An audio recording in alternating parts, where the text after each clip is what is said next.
Hi குட்டீஸ், good morning. எல்லோரும் எப்படி இருக்கீங்க? இன்றைக்கி ஒரு புது ஸ்டோரி பார்க்கலாமா? இன்றைக்கி வந்து ஒரு மந்திர மரத்தின் பாடம்.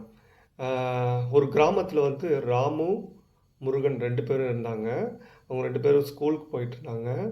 அந்த ஊரில் ஒரு பெரிய ஆலமரம் இருந்தது. அந்த ஆலமரம் வந்து பார்த்தீங்கன்னா, நீங்கள் அது கீழே இருந்து ஏதாவது நீங்கள் ப்ரே பண்ணீங்கன்னா, அது நடக்கும்.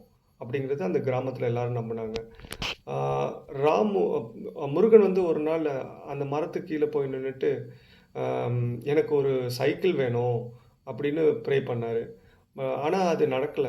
ஆ அது அது நடக்கல அ ந ந நடக்கலன்னு தெரிஞ்சோனே ரா முருகன் வந்து ரொம்ப கோவப்பட்டு அந்த மரத்த போயிட்டு அடிச்சுட்டு வந்துட்டாரு.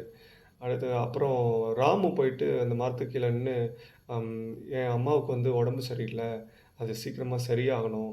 அப்படின்னு பிரேயர்ஸ் வச்சுட்டு அவரு கிளம்பிட்டாரு. அடுத்த நாளே அவங்க வீட்டுக்கு ஒரு நல்ல டாக்டர் வந்து அவங்க அம்மாவ சரி பண்ணி, அவங்க அம்மாவும் நல்லா சரியாயிட்டாங்க. ஆ இத பார்த்த முருகன் வந்து, "நான் கேட்டது எதுவுமே நடக்கலையே! உனக்கு மட்டும் எப்படி நடந்தது?" அப்படின்னு கோவப்பட்டாரு. ராமு கோவப்படாம முருகன்ட்ட, "அ ம் நீ வந்து சுயநலமா நீ சிந்திச்ச. சுயநலமா உனக்கு வேணும்னு நீ நெனச்ச.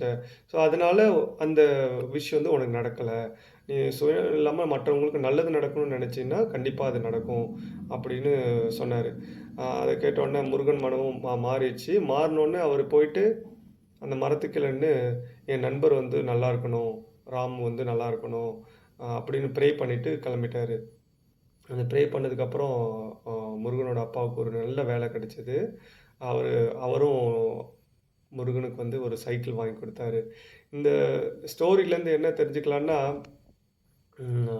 சுயநலம் இல்லாம நம்ப ஒரு நல்ல விஷயங்கள நம்ம பிரேயர்ஸா வைக்கிறப்போ, அது கண்டிப்பா நடக்கும். நல்லது நடக்கும்.